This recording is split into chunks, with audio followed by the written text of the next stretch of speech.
आज हम बात करने वाले हैं हार्ट के बारे में। तो हम देखेंगे कि हार्ट में कितने चैम्बर होते हैं और किस तरीके से होते हैं, क्या नाम होते हैं, कितनी आर्टरी होती हैं, कितनी वेन होती हैं और किसका क्या काम होता है।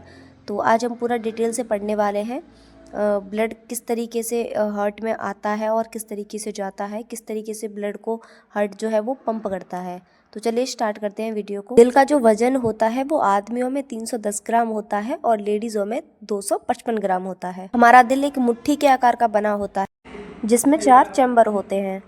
हमारे शरीर में 2 तरीके की ब्लड वेसल्स पाई जाती हैं, यानी कि खून की नसें, जो ब्लड को दिल से लेकर बॉडी तक ले जाने का काम करती हैं और बॉडी से लेकर दिल को ले जाने का काम करती है। ब्लड वेसल्स 2 कलर की होती हैं, ब्लू एंड रेड। तो जो ब्लू होती है उनको वेन बोला जाता है, यानी कि नसें। तो जो ब्लू कलर की वेन होती हैं वो डीऑक्सीनेटेड ब्लड को दिल तक ले जाने का काम करती हैं। दूसरी होती है आर्टरी। आर्टरी रेड कलर की होती है, जैसा कि आपको स्ट्रक्चर में दिखाया जा रहा है। तो ये होती है आर्टरी और ये ऑक्सीनेटेड ब्लड को दिल से ले जा करके बॉडी को देती है। हमारा दिल लगभग 1 मिनट में 72 बार धड़कता है और एक दिन में 1 लाख बार और पूरे जीवन काल में 2.5 अरब से ज़्यादा बार धड़कता है। हमारी बॉडी में यह सबसे मेहनती अंग माना जाता है। हार्ट के 4 चैम्बर होते हैं, 2 ऊपर के और 2 नीचे के। ऊपर के दोनों चैम्बरों को आर्ट्रियम बोला जाता है, लेफ्ट आर्ट्रियम, राइट आर्ट्रियम।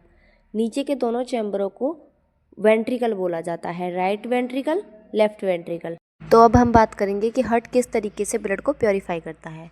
तो जैसे कि मैंने पहले बताया कि जो ब्लू कलर की ब्लड वेसल्स होती हैं उनमें डीऑक्सीनेटेड ब्लड बहता है। तो सबसे बड़ी जो वेन मानी जाती हैं वो होती हैं सुपीरियर वेना कावा और inferior vena cava. Superior vena cava ऊपरी हिस्से से ब्लड ला करके दिल को देती है और इन्फेरियर वेना कावा निचले हिस्से से ब्लड ला करके दिल को देती है। सुपीरियर वेना कावा दिल के ऊपरी हिस्से पर होती है और इन्फेरियर वेना कावा दिल के निचले हिस्से पर होती है। ये दोनों वेना कावा बॉडी से ब्लड को ला करके राइट आर्ट्रियम को देती हैं। राइट आर्ट्रियम से ब्लड राइट वेंट्रिकल में जाता है। राइट वेंट्रिकल से ब्लड पल्मोनरी आर्टरी में जाता है।